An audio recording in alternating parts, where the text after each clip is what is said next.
Thank you, Amanda, and welcome everyone to our weekly online Dharma Sunday.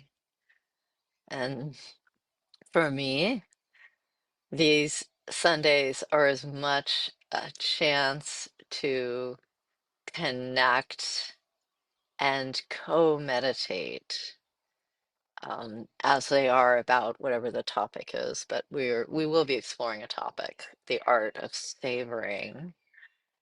Um, However, I think much of what we're doing here is is a kind of savoring of sangha, a savoring of connection and communion in the spirit of practice and being together in practice.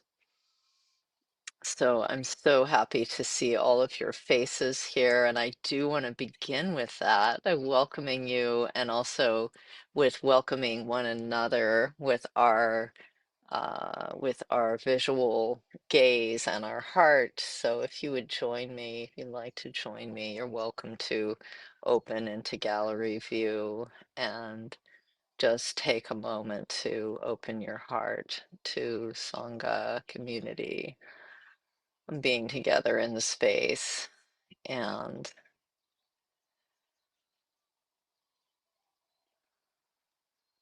and being with each other in our spaces, because of course we're also bringing sangha into our homes right at this moment. I feel you all blessing my dwelling here, and you can invite others into bless your dwelling at this moment through our collective presence.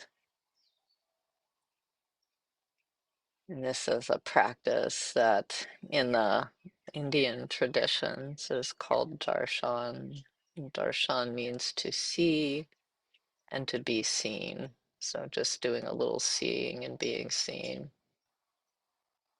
And that can bring up things for us too, this part of ourselves that doesn't feel ready or worthy to be seen, and just letting yourself letting in that you can be seen in your goodness and your beauty and your who you are showing up as in the present moment is enough, more than enough.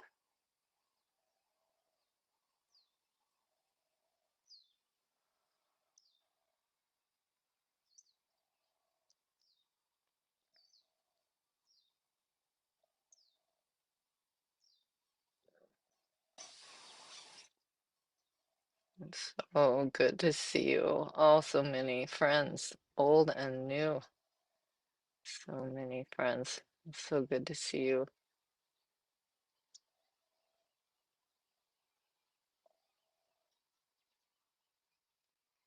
So we're going to begin this morning with some practice, with some sinking into the spirit of being together and being with ourselves, being in deep, loving relationship to self and to what is in the present moment. And so, as we segue now into a practice of meditation, we're going to just turning yourself a little bit. Maybe if you can, and I've come to appreciate that everyone's situations or their seating arrangement or their, can be very different depending on where we are. We're in a hotel or with other people in the room, lots of things could be possible, but just making sure that your body is and your gaze is just oriented a little bit, if you can, away from screen, but keeping screen a little in the peripheral vision, because the screen is our connection to the co-meditators, to who we're practicing with, and that's part of the power of being here together. Otherwise, we could just go be alone somewhere. We could be alone in our practice, which is also good experience, but being with sangha is precious. I just turn a little bit away. Yeah. Okay. A little bit side.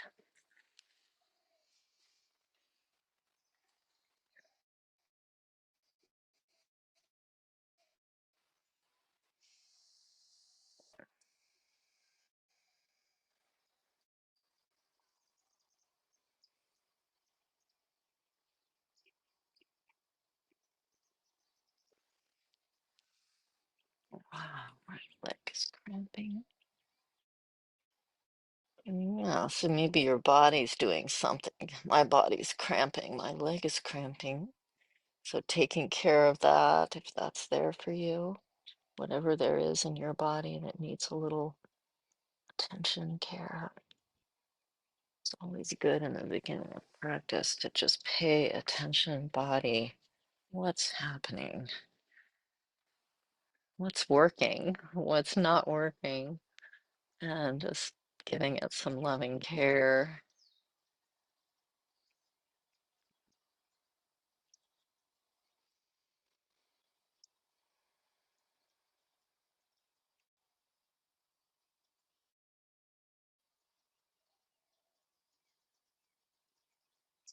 And as you settle, moving down from the thinking mind and into the feeling body,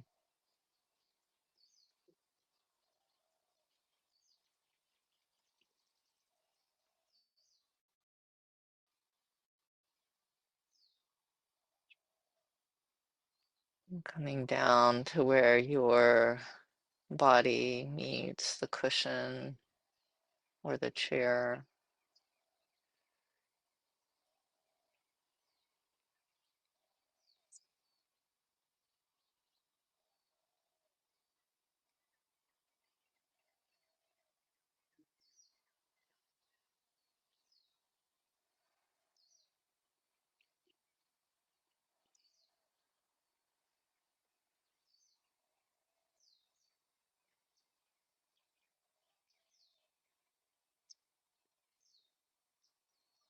Noticing how down there at the base of your body you are already stable,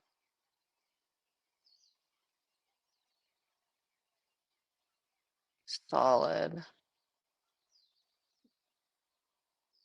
and grounded.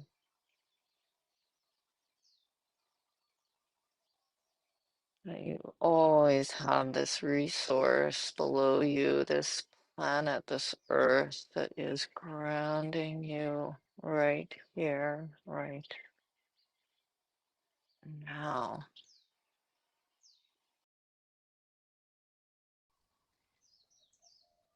So we're on the breath, with the breath.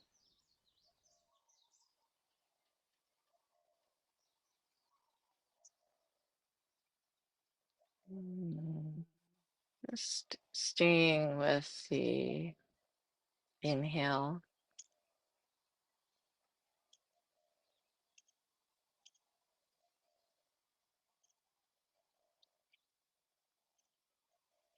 the exhale,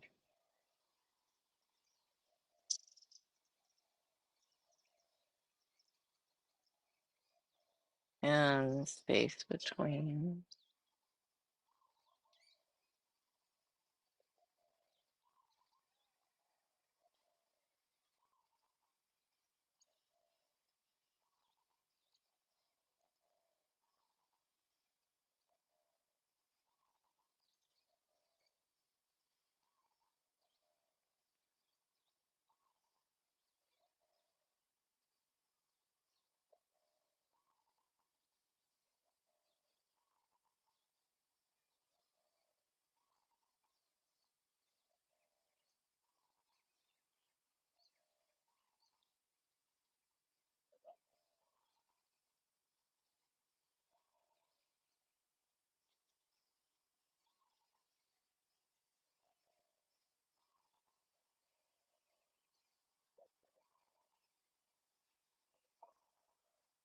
And as you're inhaling, just noticing all the small sensations of the inhale.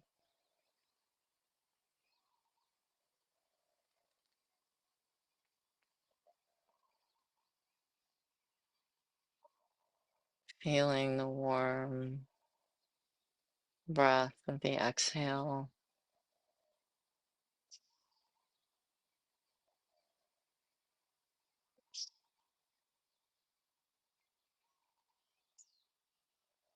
In this place of rest between.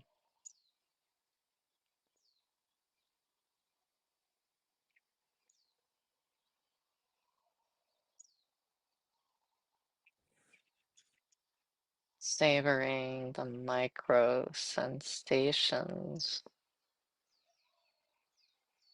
on the inhale.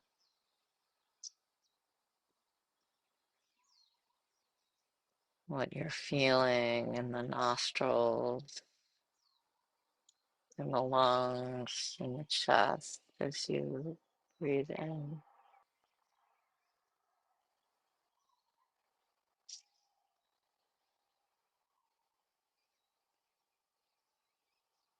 And the micro sensations in the nostrils and the belly as you exhale.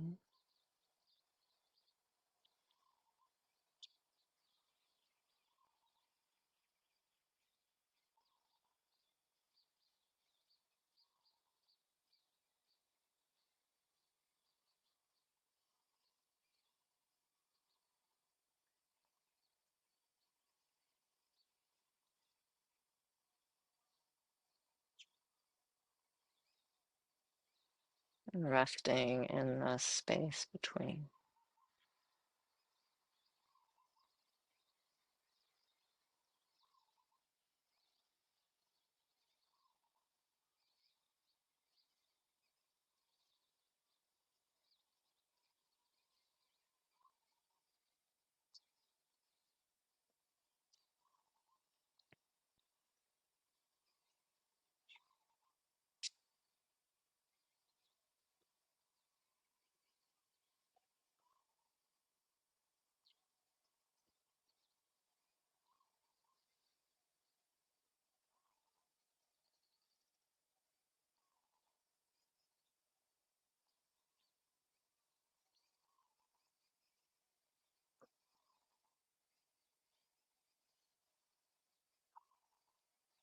And on your next exhale, relaxing and opening into the space.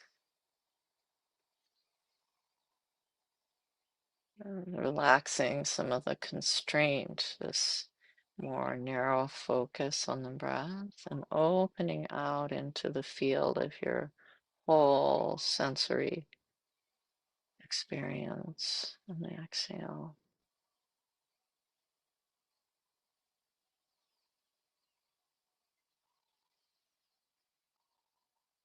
As if your attention were filling all of space.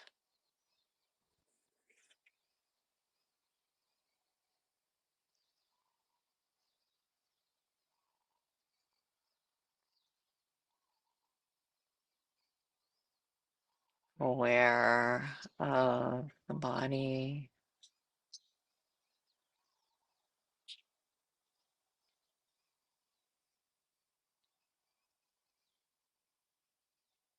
aware of sound,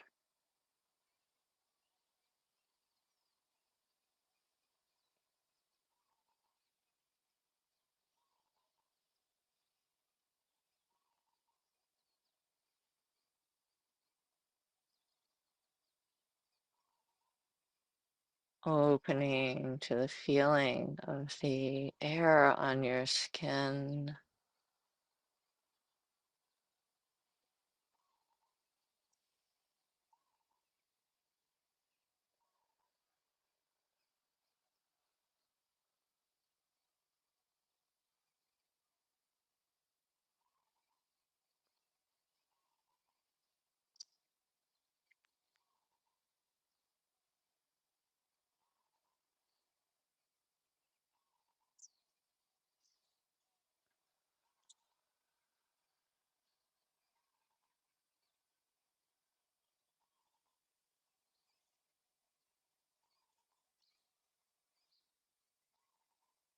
Opening the eyes to the visual field with your gaze soft,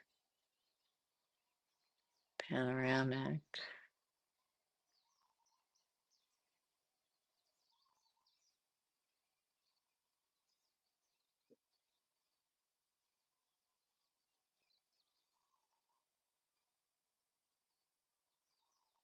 And letting the mind and the heart completely relax. How hard the mind has been working for you and the heart working for you, and just giving them permission. You may let go now. You may open to what's happening in this present moment.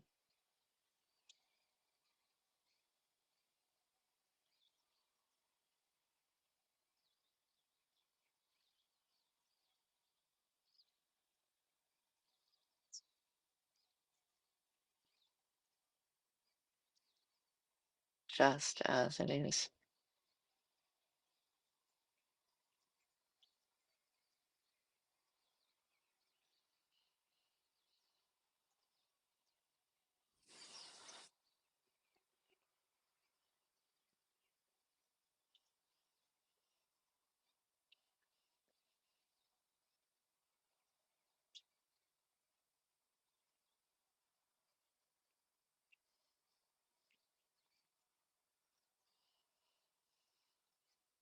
Like all the windows of the house being thrown open to the wind and the sunshine, to all the sensations of this present moment, opening all the windows of your mind and heart, and letting this moment be present.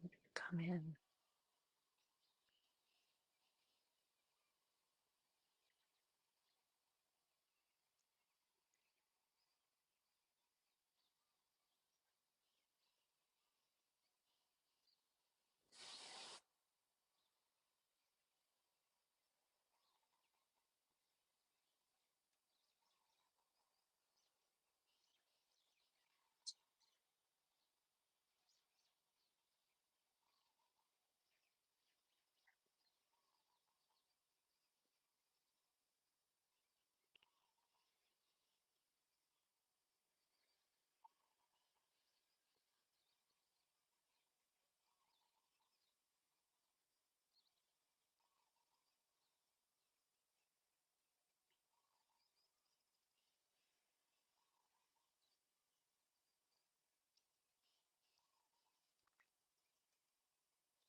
And in this wide open space of the sense fields, noticing there's all this room for these thoughts to arise, abide, and dissolve.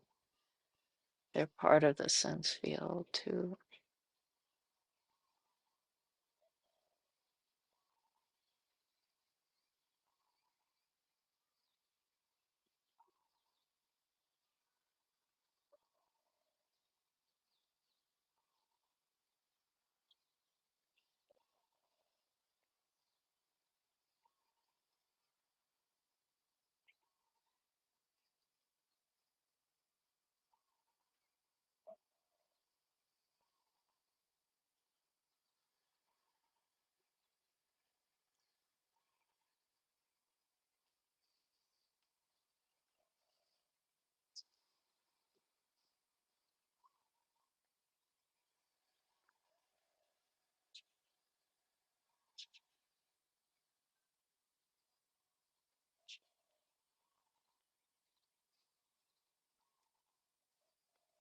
And when the mind gets narrow and grabs onto a train of thinking and you're suddenly off and running, as soon as you notice, it's enough to just return to notice breath again. And exhale your way back into this wide panorama of this present moment just as it is.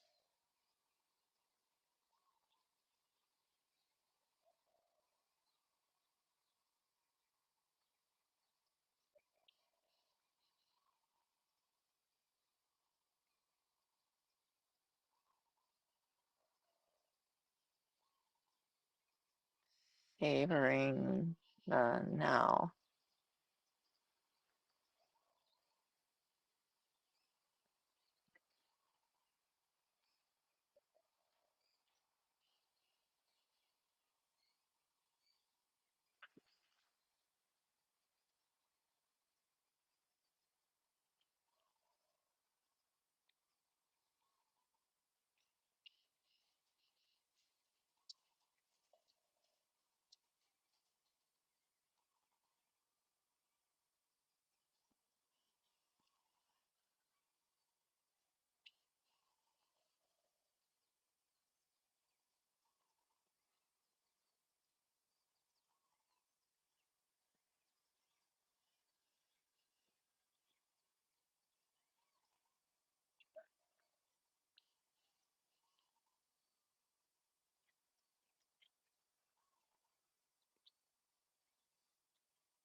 If that big panorama becomes a little too vast sometimes, then close your eyes and come back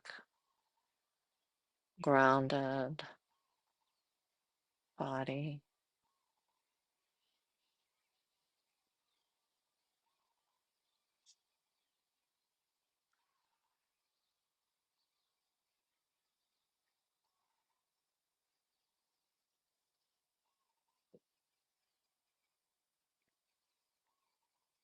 Come back to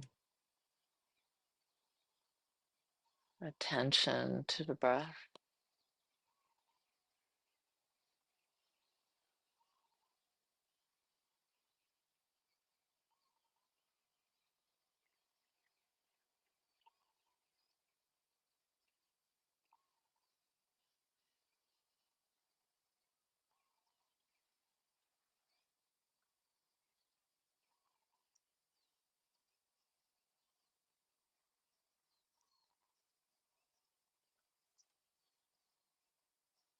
And on an exhale, opening to the full panorama of what's happening in the present moment and savoring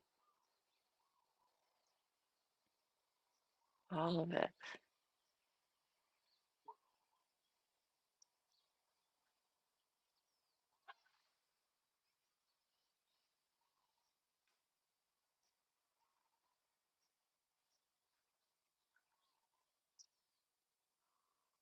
Cherishing the light and the color,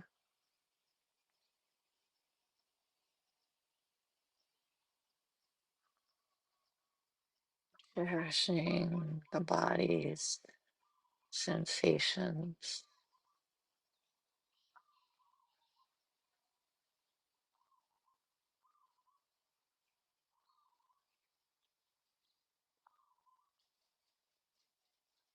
Savoring the breeze on your skin.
We are going to take a short break for 10 minutes, and we will be back at 5 minutes to the hour. Okay. See you then. Oh, one thing. Don't go yet. Don't go yet. Before you go, I've asked Amanda to unmute you. And if you can please put in the chat one thing that you noticed from this practice, just one thing that stood out to you this morning from your practice. Okay, thank you. And we'll use those after the break. One thing.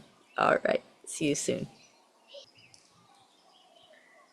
Hi, everyone, and welcome back. Yeah, good to see all these experiences, reading through some of these experiences here in the chat and noticing it's possible that you missed the first 15 minutes of guidance or 10 minutes, I don't know. But I was teaching on just talking about grounding in the body and the breath, and I'm sure you were doing your own version of that, so it's all good. And then moving into the opening to the field of the senses and the more broadly, what are we seeing? What are we hearing? What are we feeling in this present moment? And so one of the techniques we can use in practice and meditation is that journey through the senses, these doorways to opening to what's happening in the field of this present moment. And I think often in our more linear in our linear existence, we're such a culture of linear time. We're such a culture, especially now, that that measures time by clocks, by this idea of this marching forward of these seconds and minutes and days that we have collectively decided to label our experience in that way. But I was at a music concert last night, and the singer was the composer was a is a Hawaiian indigenous person who sang a lot of songs about being indigenous and what it means to be indigenous. And one of the songs was about time. And in the song, he said, we used to measure time by the sunrise, by the winds, and by the sunset. And now we measure time. Oh no, these people came and told us to measure time in another way. They told us to use clocks. I thought that was a really profound observation, or just a profound expression of the difference between how we once were. All of us as indigenous peoples, our ancestors once measured time by the stars and the winds and the sun and the movement of the moon, and the rising of the sun, the setting of the sun. And now we measure time in this other way. There's a natural time in us that is a rhythm of our world, the rhythm of the present moment and what's happening in the present moment. And when we start entering into that relationship with our world, which we do in meditation, we're encouraged in that direction in meditation to come into the field of what's happening right now.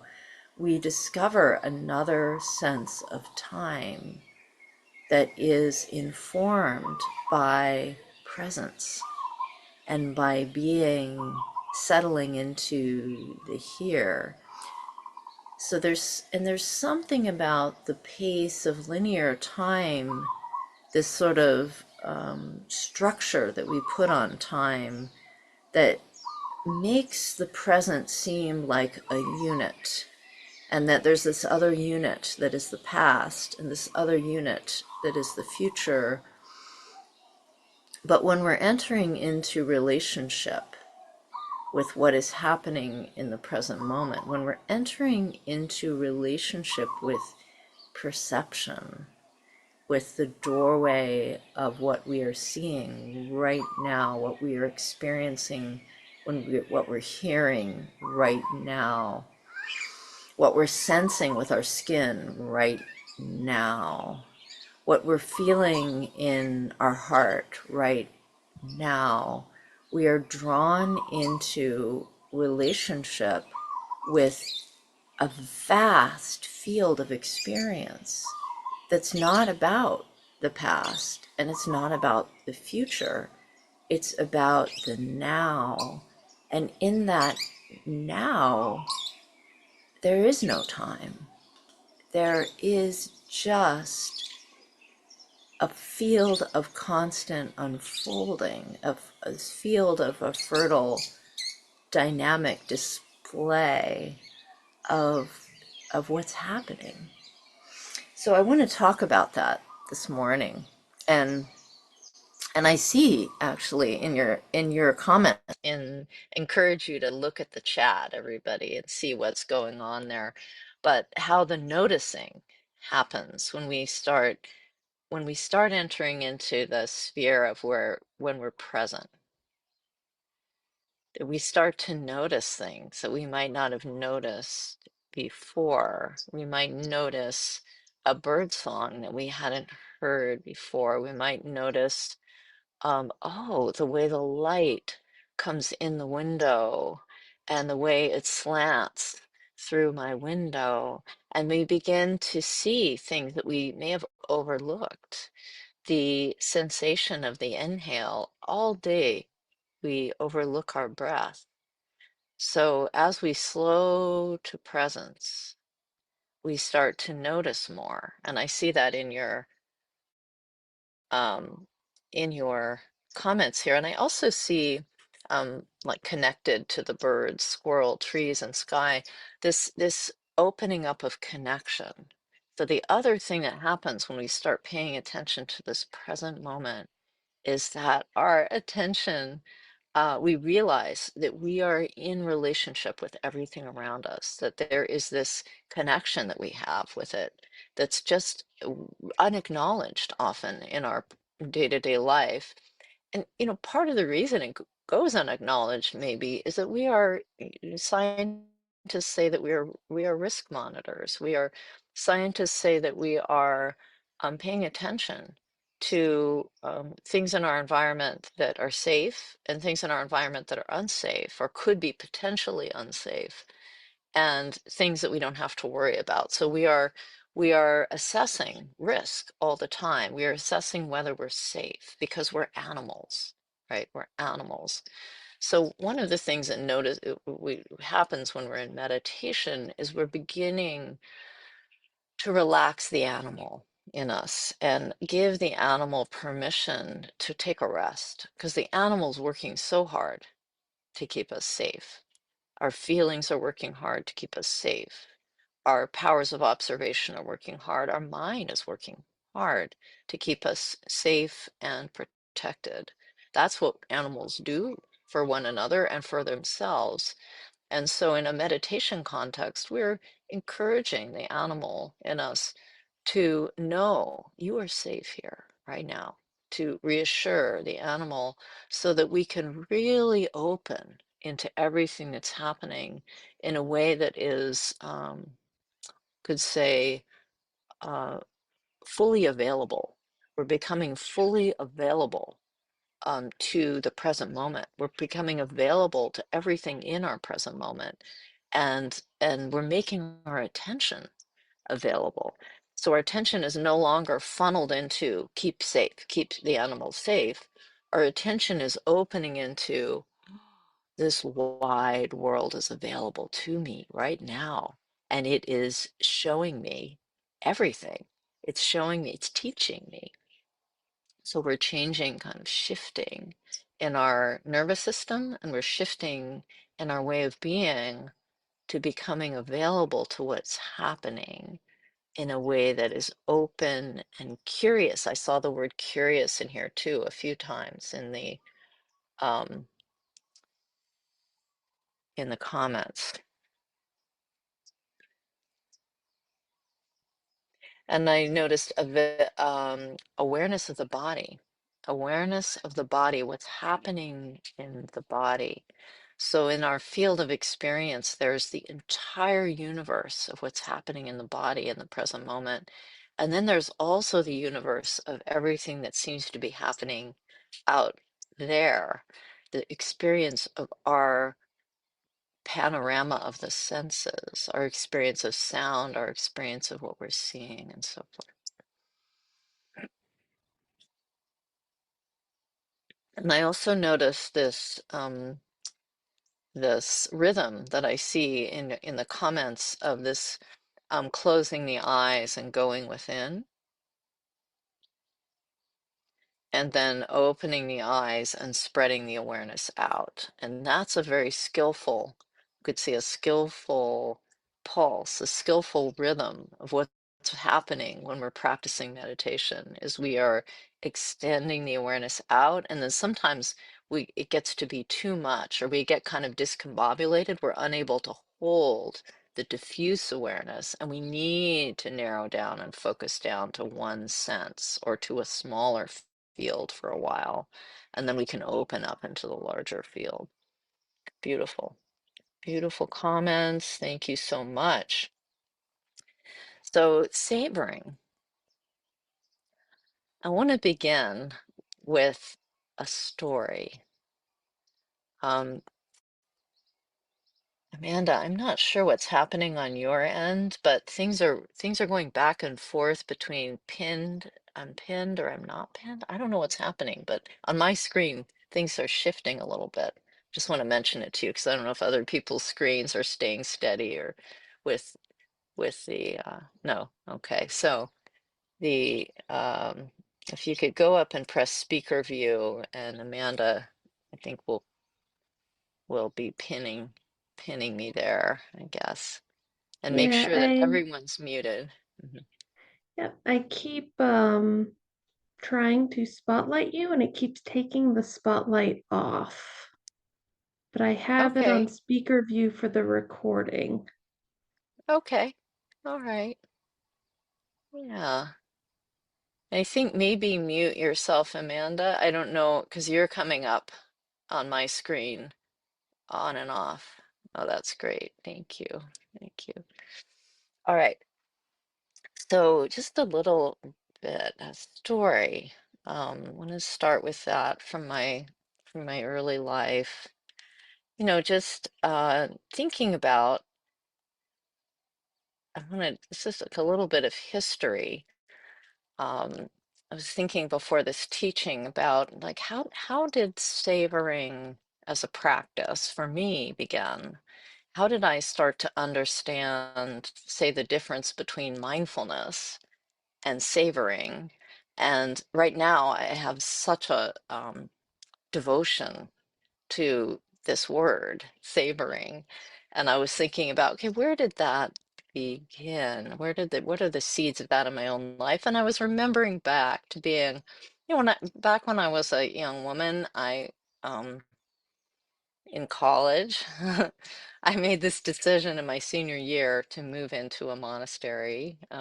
Some of you know that, and to a Buddhist monastery nearby my college. I didn't have a car, but I had a bike, I had a bicycle, and I could ride my bicycle to that monastery. So it became a destination for me in my senior year. I would ride my bike to the monastery and study Tibetan with the monks and the nuns there who knew Tibetan better than I did, especially literary Tibetan. At that point, I could speak Tibetan, but I couldn't read it very well. I didn't know how to read very well, and I didn't know what the words meant, and I didn't know how to use a dictionary all that well. So I learned that from these monks and nuns. And so while I was there, I met one of my first teachers who was the abbot of this monastery. He was a Tibetan monk, and he had been born in Tibet, in eastern Tibet, during before the Cultural Revolution. So he was born in the 50s or even maybe the late 40s. And and then you know there was a time in 1959 the when China's troops invaded the Tibetan region, and many people fled during that time. So he had fled from that Cultural Revolution and brought his skills and his knowledge to India and eventually to the West, and had started this monastery in Wappingers Falls near in upstate New York on the Hudson River. So anyway, at the monastery there were lots of praying and chanting and ritual practice, and every moment was used up with that for the most part. It was a very structured life. Amanda, do you need something? No. Okay. Okay. Good. All right. Okay. So, so there was a lot of focus on that, and it's a lot of this notion of, you know, we're practicing the Dharma. We're here to practice the Dharma. And so after being at that monastery for a while, I was just, you know, fairly 20, would have been 20, 21 years old at that point. I started to notice that, wow, we're spending all this time practicing, meditating, chanting, ritual, and I began to think that there were two kinds of time. You know, I didn't think I was thinking about that consciously, but I was getting conscious of it. And there was one kind of time that was meaningful when we were doing all this practice, and this other kind of time that at the time for me felt like wasted time. I never heard people at the monastery talk about that kind of time. And the wasted time was when you're washing your face and you're brushing your teeth and you're eating and you're taking care of your um, you know, whatever your admin, or you're talking to your relatives on the phone. It seemed like those times were somehow less important or less valuable, and the time that was valuable was sitting on the cushion or chanting, or and I was bothered by that. Okay, what do I do with this other kind of time when I'm uh, eating, or I'm walking, or I'm uh, exercising, or and so I actually brought that question to the abbot, and the abbot said, I said, you know, what am I supposed to be doing? when I'm not actively practicing the Dharma, when I'm not meditating or praying, when I'm not doing service, seva, for the monastery, when I'm not cooking for the monks and the nuns. What am I supposed to be doing with my time then? Because I found myself sort of rushing through those activities to try to get to the next important thing. And he gave this really beautiful answer and very unexpected to me at the time. He said, when you're walking, just walk. And when you're eating, just eat. And when you're sleeping, just sleep. And at first I didn't understand what he meant, but he said it very slowly and it was clearly an instruction. And so I kind of took my homework home to my cell, and I started paying more attention to these times between, these times that were somehow less meaningful, the off the cushion times when I was just doing things that we need to do to get through life. And I was noticing that when I was walking, I wasn't just walking. And when I was eating, I wasn't just eating. And when I was cooking, I wasn't just cooking. Most of the time, I was lost in thought, or I was a little bit ahead of myself, thinking about how I was going to get through this activity to get to the more important things. And so eventually, I took his instruction to mean come into what you're doing right now and be it. Like, be the walking, be the eating. Really engage in what you were doing, and it becomes meaningful. It becomes the Dharma. And I wish I'd had that more unpacked for me at the time, but that's how I started to unpack it on my own. And I started ruminating less and being more present to what was unfolding in the present moment. And I think I was beginning at that point to just discovering that mindfulness is not about sitting on the cushion, that mindfulness is about entering into this powerful relationship with the present moment, that mindfulness means paying attention to what's happening, and that is practice. When we pay attention to what we're feeling or experiencing, what we're smelling, what we're hearing, suddenly we go from this forward motion, this kind of living ahead of ourselves, to living where we are, to being present to our life. We go from being not present to our life to being present to our life.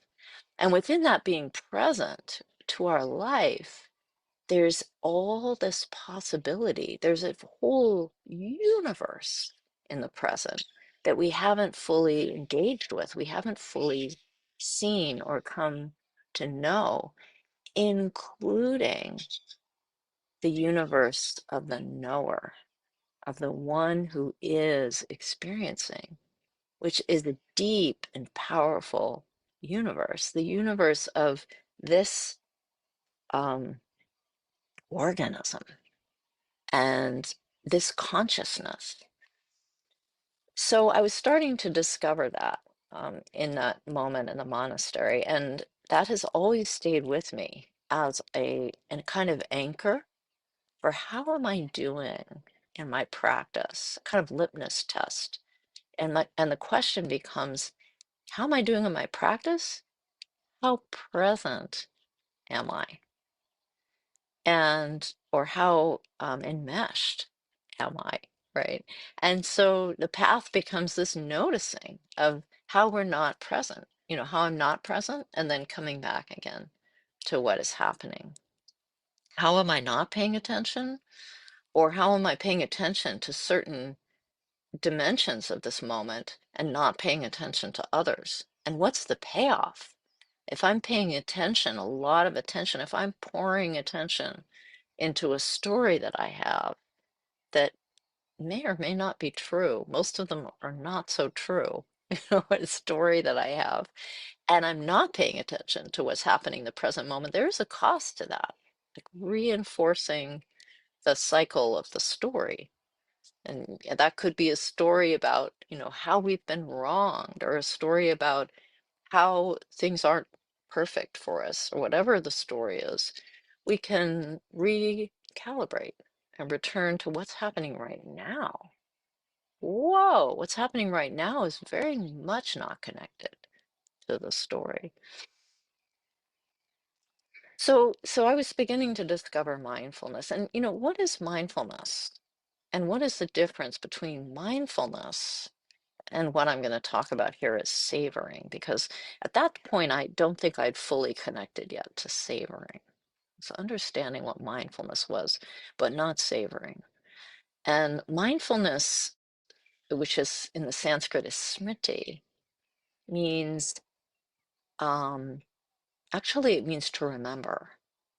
So smriti, this word for mindfulness in Sanskrit, means to remember. It means to remember the present moment. In other words, to return to the present moment, to remember that we are hearing, to remember that we are seeing, to notice, maybe use the word notice, to notice that we are in a body.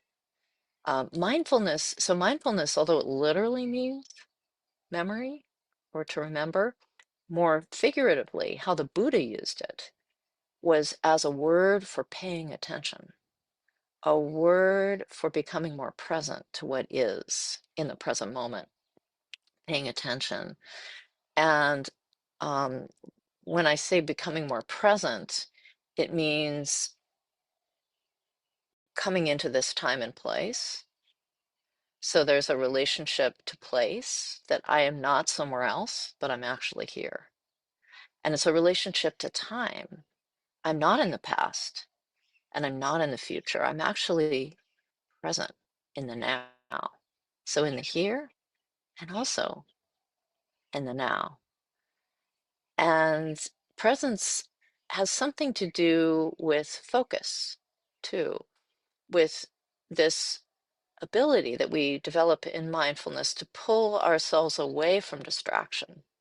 Because we can be distracted by our thoughts, which pull us into the past and pull us into the future. Um, or we can focus on what is right now. So there's something there that involves some discipline. So mindfulness, to become present, involves intention and a discipline of return, returning again, coming back around, cycling back to what is in the here and now. And how do we become present and I'm going to get to savoring here in a minute. So how do we become present? In becoming present, we listen to the body in particular in Buddhism. We listen to sound. We listen to sensation. We listen to what's happening in our breath. Listen as in become receptive. We become receptive to everything that's happening in the sensual field. That's how we become present. John Kabat-Zinn wrote this book titled, which is it's a brilliant title. He's a brilliant person, of course, but the title is Coming to Your Senses. Coming to your senses, and we use that in our colloquial as, getting sane. But he titled it Coming to Your Senses because literally that's how you become present. You come home to your sense fields. And in the Buddhist tradition, there's the way they classify the senses, and the way the Buddha classified the senses was he called them ayatanas. Ayatanas in Sanskrit means sense fields. Ayatana means like a field or a sphere, so that there are 6 spheres: the visual, the auditory, the olfactory, the gustatory, taste, the tactile, the body. I'm going to call it tactile, but I'll unpack that in a minute, and the mental, mind sense. So that's how the Buddhism classifies them, as these six senses. But in science, in modern scientific understanding, yes, all of those six senses, but also the tactile is more unpacked in our current day and age, and how science talks about the body as the body sense, which is the sense that I call tactile in the ayatanas, includes tactile, meaning like the surface of the body, like how the surface of the body feels things, right? Our sensitive skin, but also includes interoceptive awareness, which is the body sense that's happening inside of our body. There's a sense field inside of our body. Think about when you have a stomach ache, right? That's when it becomes very clear. The interoceptive awareness is very obvious because we're feeling pain inside the body. Often interoception is more passive because we're not paying attention to the sensations in our body, but we can get much more sensitive to those through the practice of meditation. So interoceptive awareness, proprioceptive awareness, which means becoming aware of your position of your body in space, your balance, your sense of balance, and feeling yourself in the space. And then kinesthetic awareness, which is the body's sense of motion, feeling of motion. So in the modern scientific sphere of understanding the senses, the the tactile sense or the body sense is unpacked as something pretty vast and pretty important to our experience, the kinesthetic, the interoceptive, the proprioceptive. And why is this important? Why am I bringing this into the teaching? Because it gives us some way to explore the sense fields when we're practicing and when we're off the cushion, when we're in our life. Oh, right now I'm going to explore the field of sound. Right now I'm going to explore the interoceptive field. What am I feeling in my body right now? So how is the world around me affecting my nervous system right now? So knowing that those sense fields are there and even enumerating them to yourself can be this way of developing a more deep and intimate relationship with what's happening in the present moment. So what is the difference between being mindful, like paying attention to these sense fields, and savoring? Savoring means, well, being mindful means paying attention, but savoring means extending and enjoying your present moment experience. So the word savor has within it, in our language, in the English language, this sense of drawing out. To savor actually literally is connected to the word for taste, but it means a drawing out and extending and enjoying what you're extending. So like participating in it with an open heart and with a view to appreciation and to gratitude for whatever it is that you are experiencing. So mindfulness is one factor of savoring because you need to be paying attention in order to savor. But um, but the other aspect of savoring is bringing in this intention to not just notice and not just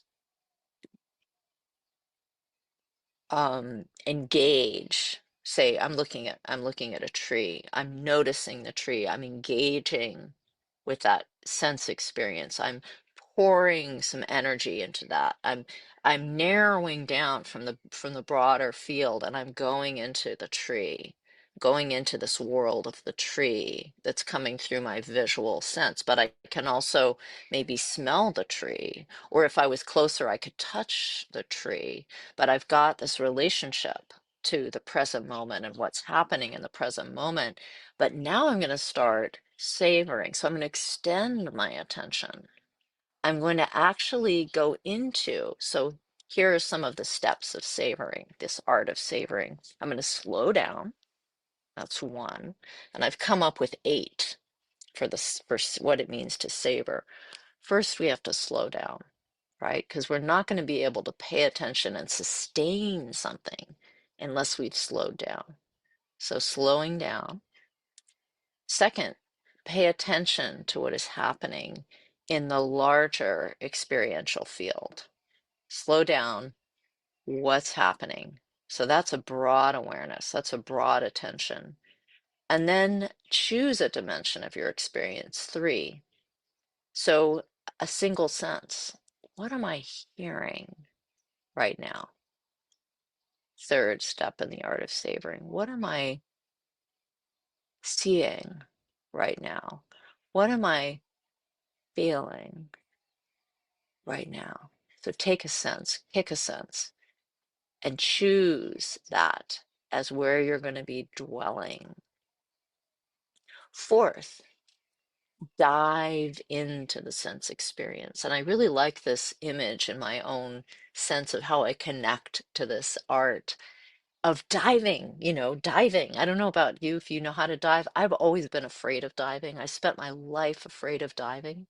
And then sometime before the pandemic, like a year or two, I started re-engaging with an actual experience of diving into water and up at Wonderwell and Lake Kalilimok. There's a platform there.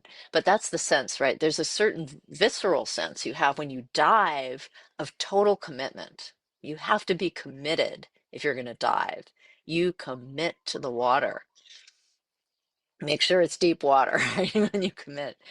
But that's what we're doing in the art of savoring. We're diving into the sense experience. And what does the dive include? The dive includes commitment, dive in, and then it includes exploration. What does that mean?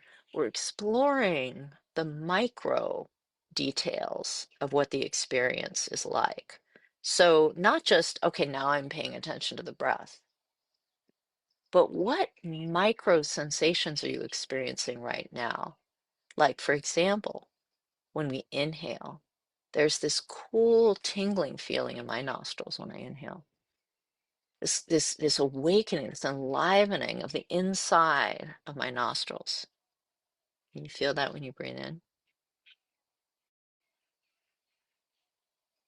And then you start to explore the micro sensations like that, like, oh, what is that? And you dive further in. Oh, this cool tingling sensation.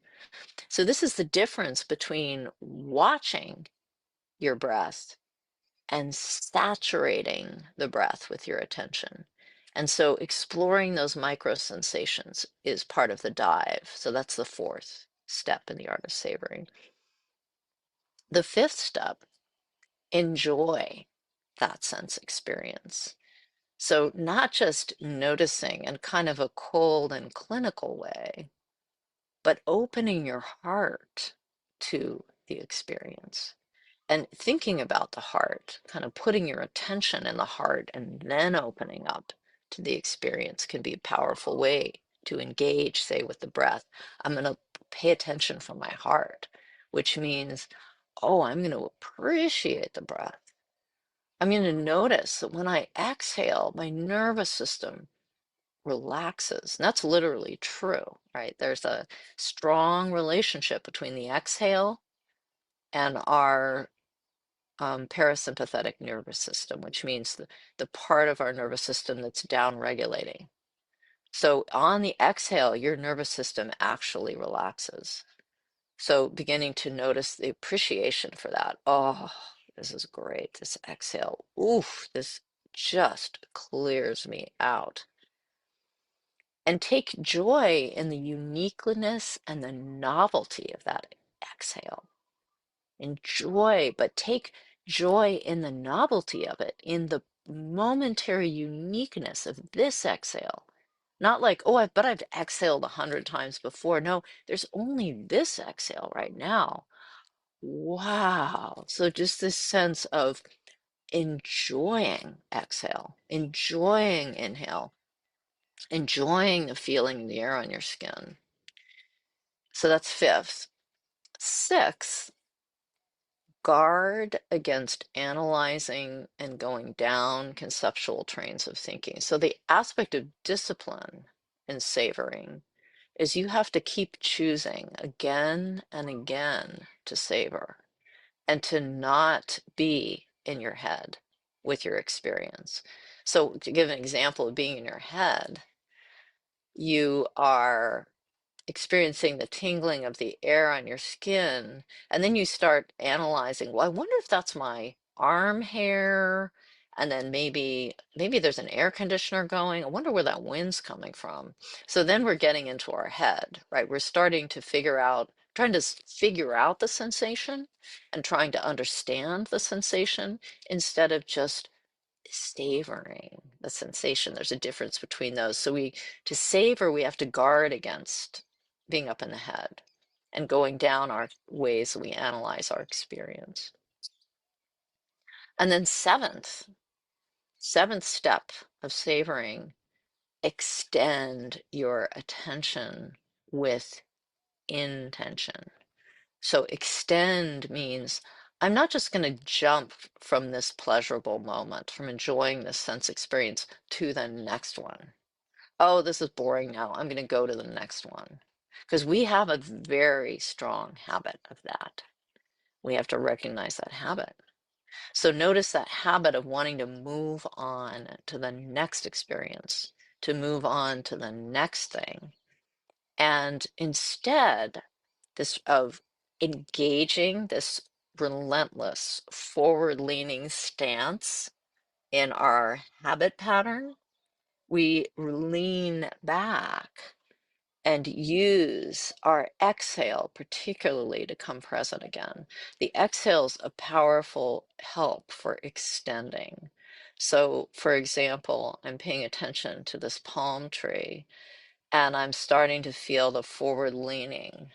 I'm noticing the bark and I'm getting into the bark of this tree, but I notice that I'm like, oh, I really want to go over and look over here now, is instead to exhale and reset on this experience. Now, of course, we're not going to savor forever, but to give it some time to extend it a little bit longer than we might normally, and using the exhale. And finally, the eighth step in this art of savoring is to express your appreciation for what you savored later. And it might be that you express it to yourself by maybe returning to it, like sometime when you're again walking by this tree that you saw and savored, and again, just kind of turning towards it and going like, oh, that was delicious, and just resting in that for a minute and then going on with your day. So expressing it again to yourself or revisiting it with someone else and say, you know, I was practicing this morning and I just had this moment of really landing on the smell of my incense and noticing that there's just this spicy quality, this powerful, and it gives rise to this feeling in my heart of just being devoted to my path or whatever happened for you, right? And then sharing that with someone else, co-savoring, bringing them into your world with that. So those are some thoughts on the art of savoring that I've just shared. And I want to leave a few moments now, a few minutes, 10, let's say, for just sharing some questions and some reflections. And we're going to go to about quarter till, maybe a little bit over, but about quarter till. So feel free to raise your hand to to share what this brought up for you or to ask a question. I already have a question in my own mind for myself about it, but I won't share that yet. I'll wait and see if it comes from you guys. What does it mean to you to savor?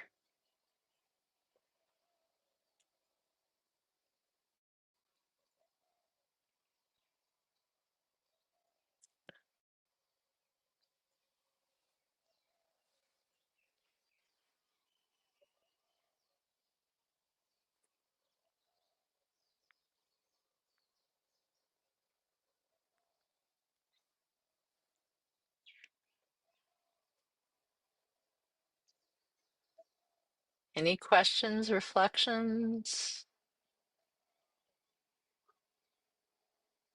I see Prasad. I see Subhana. So let's start with Prasad and then Subhana. Prasad, yeah. Hi, Lama Willa, good to see you again. And good to see some of my other friends Mm, here.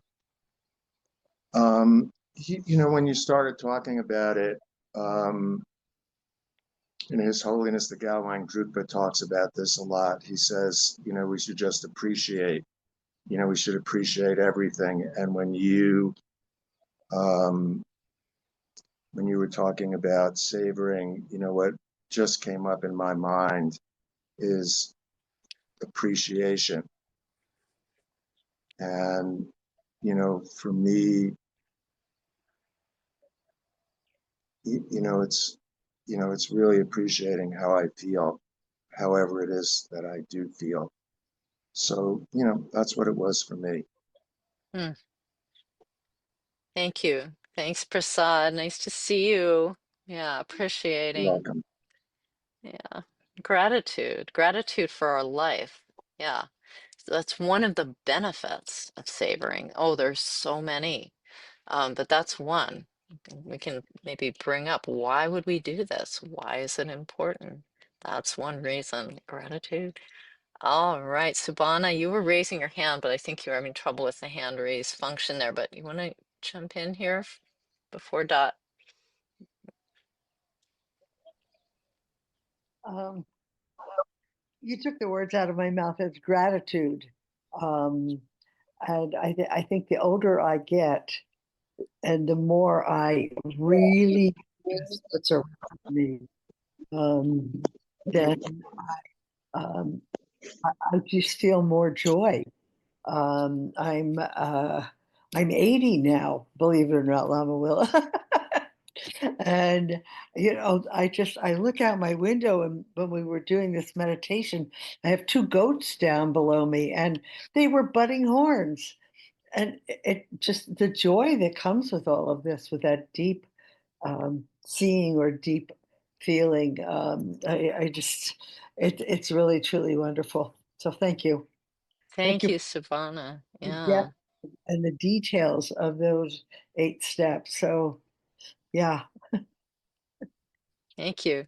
We can make it even more deep. That's what I'm starting to realize. Those moments like the watching of the headbutting, that it's a practice to be with it and to take joy in it. I think we often think we can't do that or we don't have time for that or something, but we totally can make time for that. It's a beautiful practice. Dot. I, Hi. I had a couple of thoughts. Um, the one that's most related to savoring is I do a lot of bird watching, and ah, that's mhm. really 100% savoring.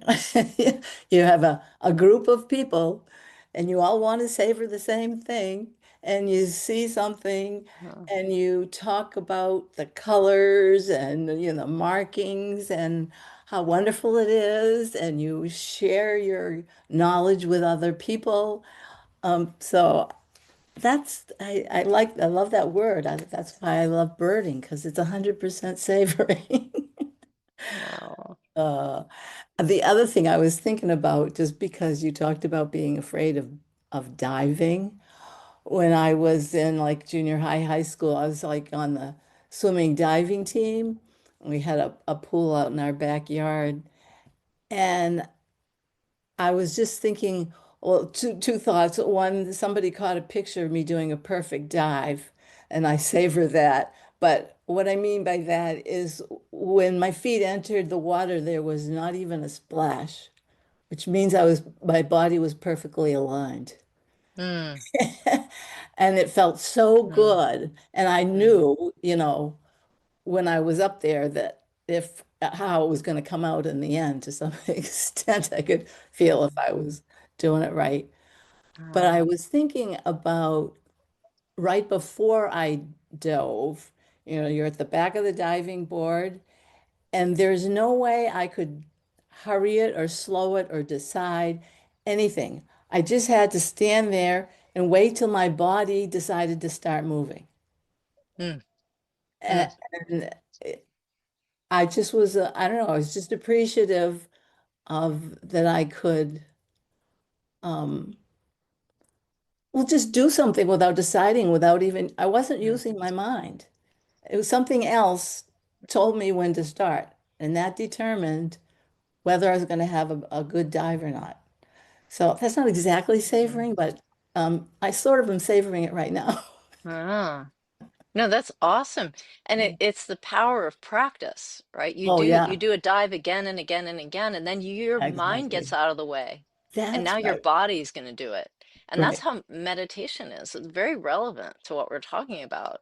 If Mm, you get used to certain way of being again and again and again, and you get used to, say, mhm, diving into sensations and staying with them and loving them and appreciating and finding joy, mm, that's where you're going to go in your life yeah, again and yeah, again and again. It will yeah. change your life.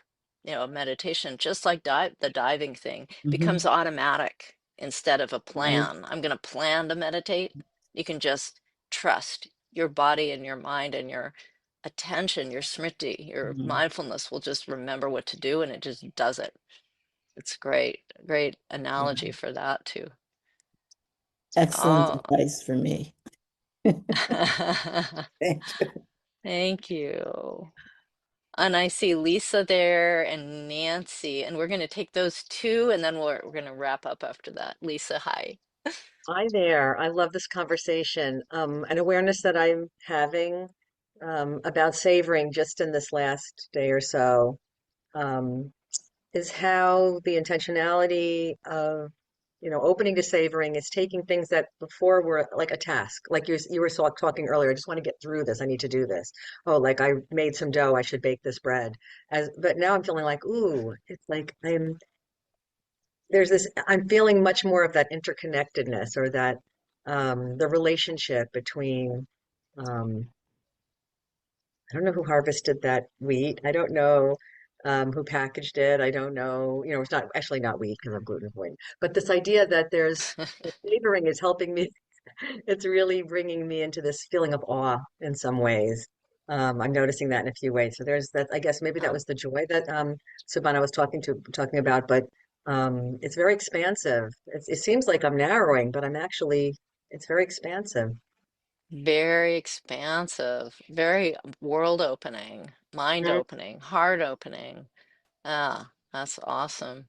Yeah, that's a really good point too, Lisa, that it's sort of the more we really commit to the appreciation and the savoring, the more wonder we feel, the more awe we feel, the more alive I feel when I do that. I feel more alive and much more interested in my life, actually, and in what's happening in my life, not needing to distract myself from my life.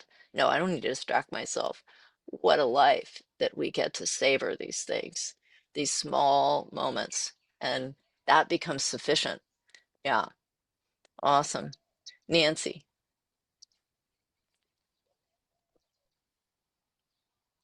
Okay. Hello. Hi. Um, so yes, my first thought that arose when you were describing the mindfulness was well, when I came to learn about it was through John Kabat-Zinn's book, The Full Catastrophe: Living and Being Present in the Moment Without Judgment. That it added that phrase, and that kind of like took away any sort of preconceived already reactions or to what I might see, like Mm, an insect that otherwise would maybe give me the willies. And being able mm, to somehow that opening yourself. And the other thing that came up with savor for me was forest bathing and also wine. tasting wine and being educated, learning about opening one's senses to something. So, and the more you participate, the more you educate yourself that that's possible in all kinds of different situations, even ones that may be somewhat unpleasant. So, how does one even find a way to remain open in something that might otherwise, Yeah. where some kind of turning away might Mm. arise? That's so good. Yeah, that was the one question that I had that I was bringing up in my own mind and thinking, oh, yeah, we have to address this. We have to talk about this. What about the unpleasant moments and situations? And um, the savoring impulse can really help us in those situations as well, because, first of all, this is how it's helped me, this ability to stay with something. So it doesn't generally benefit us to run away from our negative experiences. It's much better in terms of our personal evolution as human beings to learn how to stay with what's not pleasant and to explore that same impulse of going into it and exploring what's going on here, what's going on in my body, what's going on in the field of experience at the moment, what's happening, and then what's happening in my response to it, and what can I learn from that, and how do I stay with myself in this discomfort? How can I stay with myself? How can I stay with my anger? How can I stay with my fear in this situation? How can I embrace what's happening and um and actually stay with it long enough? I mean, you don't have to intend to make it extend, but stay with it long enough that you can metabolize it. So it really is helpful. The same skills that we are exercising and savoring to being with what's difficult. And the other way the savoring has helped me with the difficult very much is when you're in the difficult, like I'm thinking of a moment, say, when something traumatic is coming down. I mean, traumas can be small. They're everyday traumas. My dog got bit by another dog yesterday. She's right there. It really was very challenging to be in presence of her being attacked by another dog, bitten by another dog. And then there was the aftermath of how, the feelings around that. And but one of the things that's helpful for me in experiences like that is to remember that while I have a story about what happened, and I want to sort of, there's my cognitive parts like wanting to reinforce the story. If I've gotten used to savoring is about being present, and savoring is about paying attention to what's happening in the body and in the field of the senses. It gives us an alternative place to pay attention other than the story about what happened or what's happening, and instead pay attention to, oh, my body is grounded right now. It's okay. I'm here. I'm present. No one's died. It's okay.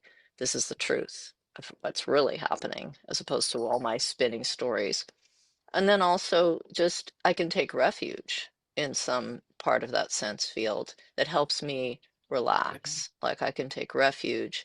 Oh, there is also the sound of the wind here. I can take refuge in that. I can let that in. That while my story and while my dog's injury happened, they're not all that's happening. There's a lot of other things happening in this present moment, and I can choose to relax into one of those things too, and be present in that way, and then come back to what I need to do to attend to the wound or whatever. Yeah. Mm. This has been so fun to be with you guys today. I really enjoy these Dharma Sundays. And so I love being with Sangha. I love practicing with you. And I want to thank Amanda. You did a great job. Thank you for hosting us. Thank you for holding this space and for being there for us too. And Thank all of you for your practice and for coming and for embodying the kindness, the mindfulness, and the essence of compassion that is the Dharma. Thank you all for that. And I'd like to end with a dedication today. And our refuge was the practice itself this morning, and our darshan, and our dedication is we can chant together. If Amanda, you could bring that up for us, we'll chant our dedication.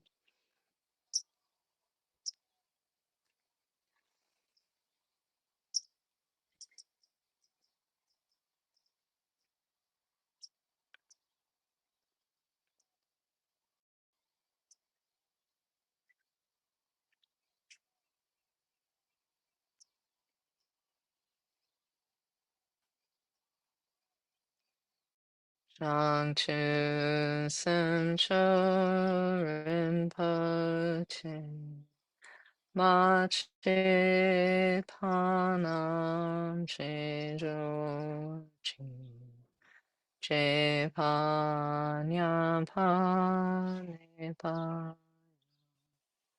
Gong Ne Gong Du Pao. May the pure, brilliant sun of bodhicitta dawn in each and every heart and mind, dispelling the darkness of suffering and confusion unstoppably until all are fully illumined and awakened. Thank you. Thanks, everyone. So good to see you. I look forward to seeing you again soon.